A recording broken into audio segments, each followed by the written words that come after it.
ஹாப்பியா ஹெல்தியா ஜாலியா ஒரு life. Lanker Harmonia Pavilion, Senior Living Apartments at Sri Perumbudur. Bookings call 7717273747. இனிமே கண்ணை மூடிட்டு கடலை எண்ணெய் வாங்கலாம்.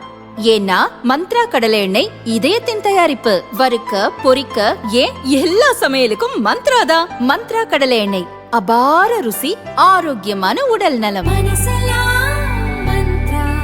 மத்திய அரசின் கட்டாய கல்வி உரிமை சட்டத்தின்படி நாடு முழுவதும் உள்ள அனைத்து வகை பள்ளிகளிலும் இடைநிலை பட்டதாரி ஆசிரியர் பணியில் சேர டெட் எனப்படும் ஆசிரியர் தகுதி தேர்வில் தேர்ச்சி பெற வேண்டும்.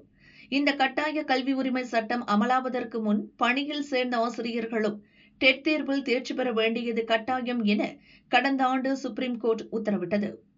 இதன்படி கடந்த ஆண்டு நவம்பரில் தமிழக அரசின் சார்பில் டெட் தேர்வு நடத்தப்பட்டது. 1 முதல் 5ஆம் வகுப்பு வரையிலான இடைநிலை ஆசிரியர் பணிக்கான டெட் தேர்வை 92,417 பேர் எழுதினர். 6 முதல் 8ஆம் வகுப்பு வரையிலான பட்டதாரி ஆசிரியர் பணிக்கான டெட் தேர்வை 3,31,000 பேர் எழுதினர். மொத்தம் 150 மதிப்பெண்ணுக்கான கேள்விகள் இடம்பெற்றன. பொதுப்பிரிவினர் பிசி, எம்பிசி, எஸ்சி, எஸ்டி, மாற்றுத்திறனாளிகள் என பிரிவு வாரியாக தேர்ச்சி மதிப்பெண்கள் நிர்ணயிக்கப்பட்டன. பணியில் உள்ள ஆசிரியர்களுக்கு குறைந்தபட்ச மதிப்பெண் பெறுவதில் 5% குறைத்து சலுகை அளிக்கப்பட்டது.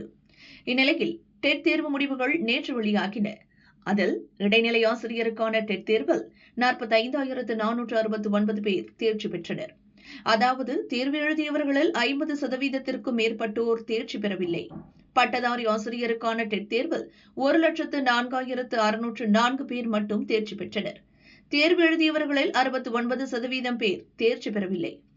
ஏற்கனவே ஆசிரியர் பணிக்கான பட்டம், பட்டய படிப்புகளை முடித்தவர்களே இந்த தேர்வுகளை எழுதிய நிலையில் தேர்ச்சி பெறுவோர் எண்ணிக்கை குறைவாக பதிவானது பெற்றோர், சமூக ஆர்வலர்களிடையே அதிர்ச்சியையும் அச்சத்தையும் ஏற்படுத்தியுள்ளது. எனினும் கடந்த ஆண்டுகளில் நடத்தப்பட்ட டெட் தேர்வு முடிவுகளை ஒப்பிடுகையில் தற்போது தேர்ச்சி விகிதம் உயர்ந்துள்ளது.